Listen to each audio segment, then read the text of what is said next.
दोस्तों, ये कहानी बहुत ही ज्ञानवर्धक कहानी है जिसे सुनने मात्र से ही आपके जीवन में एक बहुत ही बड़ा परिवर्तन होगा। दोस्तों, यह कहानी एक ऐसी विधवा महिला की है जिसके पति की मृत्यु के बाद एक अजीब सा सन्नाटा और खालीपन छा गया था। उसकी कोई संतान नहीं थी और परिवार का भी कोई सहारा नहीं था।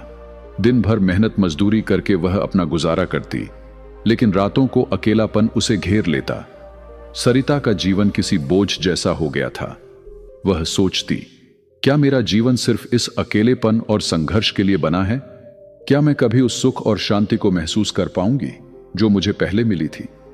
हर रोज वह गांव के मंदिर के पास से गुजरती जहां कई श्रद्धालु पूजा करने आते थे, लेकिन सरिता के लिए वह मंदिर केवल एक इमारत भर था। उसे ऐसा लगता था कि भगवान ने उसके जीवन से सब कुछ छीन लिया है। एक दिन वह अपने टूटे फूटे घर में बैठ सोच रही थी कि आखिर उसे जीवन में सुकून और उद्देश्य कैसे मिलेगा। उसकी आंखें भर आईं और वह आकाश की ओर देखकर बोली, हे भगवान, अगर आप सच में हैं तो मुझे इस खालीपन से बाहर निकालो। मेरे जीवन में कुछ ऐसा भेजो जिससे मैं जान सकूं कि जीने का असली मतलब क्या है। उसकी यह प्रार्थना उस रात उसके जीवन के एक नए अध्याय की शुरुआत करने वाली थी। अगले दिन सरिता अपनी रोजमर्रा की दिनचर्या में व्यस्त थी। गांव के मंदिर में अचानक हलचल हुई। उसने सुना कि दूर से आए एक प्रसिद्ध साधु महाराज मंदिर में ठहरे हुए हैं। गांव के लोग उनके बारे में कह रहे थे, यह साधु कोई साधारण व्यक्ति नहीं है। उनके चेहरे पर दिव्य तेज है और उनकी बातों से जीवन बदल जाता है। सरिता ने इन बातों पर ज्यादा ध्यान नहीं दिया, लेकिन उसके भीतर कुछ उसे खींच रहा था। शाम को जब मंदिर में पूजा समाप्त हुई तो वह चुपचाप वहां गई। उसने देखा साधु महाराज एक पेड़ के नीचे ध्यान मग्न बैठे थे। उनका चेहरा शांत, आंखें बंद और चारों ओर एक अजीब सा सुकून था। सरिता के कदम खुद बखुदा उनकी ओर बढ़े लगे। उसने धीरे से कहा, महाराज, मैं आपसे कुछ पूछ सकती हूं? साधु ने अपनी आंखें खोली। उनकी आंखों में करुणा और गहराई थी जो सीधे सरिता के दिल को छू गई। साधु ने मुस्कुराते हुए कहा, बेटी पूछो। सरिता के मन में कई सवाल उमड़ रहे थे, लेकिन वह कुछ बोल नहीं पाई। वह कुछ देर तक साधु के शांत चेहरे को देखती रही और बोली, मैं अपने जीवन से बहुत थक चुकी हूं। अकेलापन मुझे खा रहा है। मुझे समझ नहीं आता कि जीने का उद्देश्य क्या है। साधु ने उसे ध्यान से सुना और फिर बोले, अकेलापन केवल एक अवस्था है। यह तुम्हारे भीतर के असली स्वरूप को जानने का अवसर भी हो सकता है, लेकिन तुम इसे एक पीड़ा की तरह देख रही हो।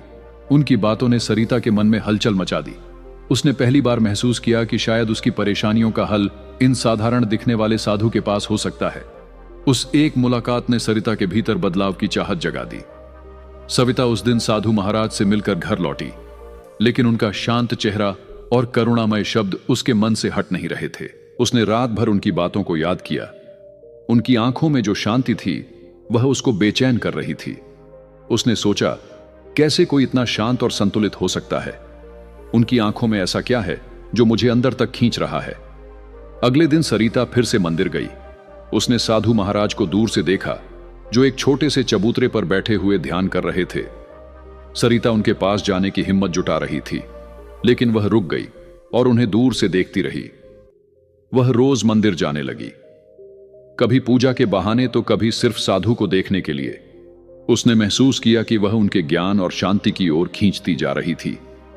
यह आकर्षण मोह या वासना नहीं था, बल्कि उनके व्यक्तित्व की गहराई और आत्मिक ऊर्जा ने सरिता के भीतर एक अजीब सी जिज्ञासा जगा दी थी। एक दिन उसने साहस जुटाकर साधु महाराज से पूछा, महाराज, आप इतने शांत कैसे रहते हैं?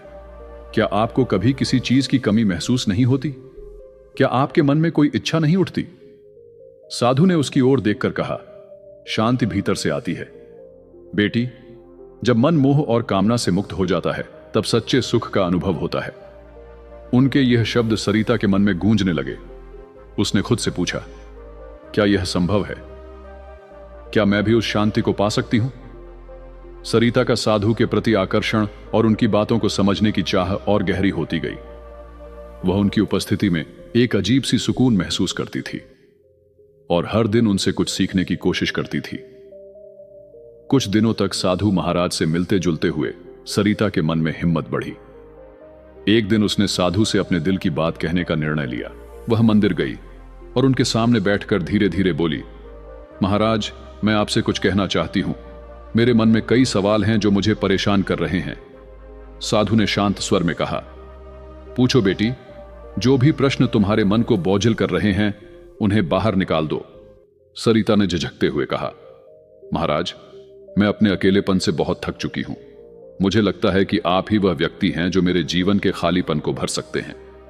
जब मैं आपके पास होती हूं तो मुझे एक अजीब सी शांति महसूस होती है, लेकिन फिर यह सवाल उठता है कि यह भावना सही है या गलत।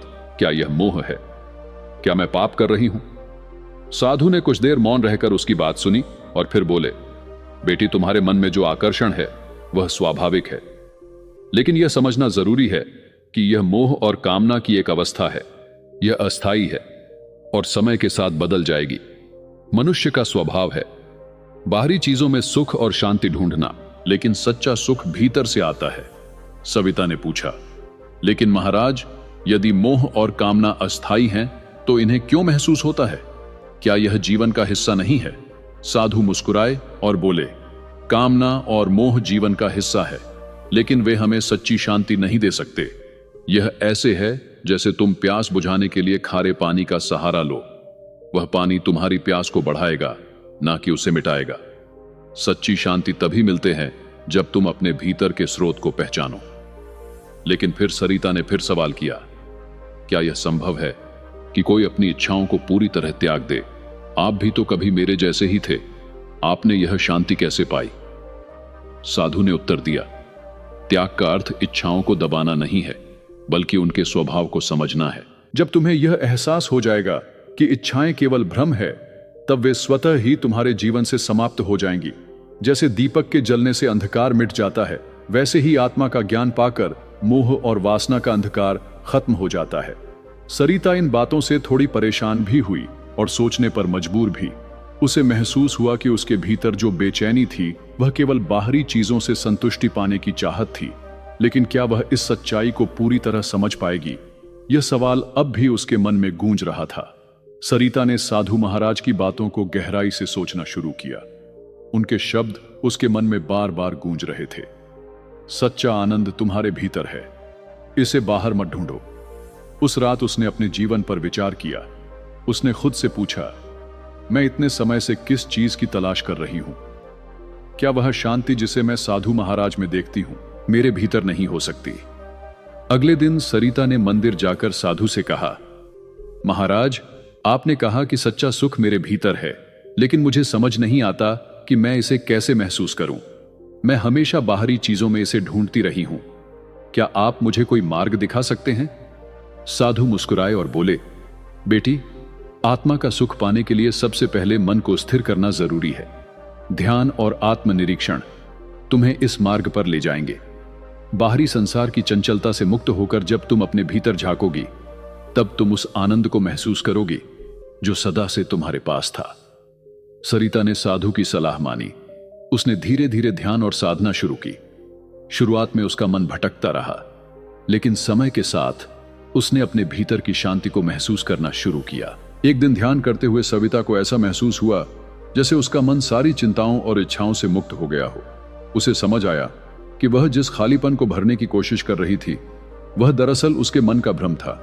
असली सुख और पूर्णता उसकी आत्मा में थी, जो वह अब महसूस कर रही थी।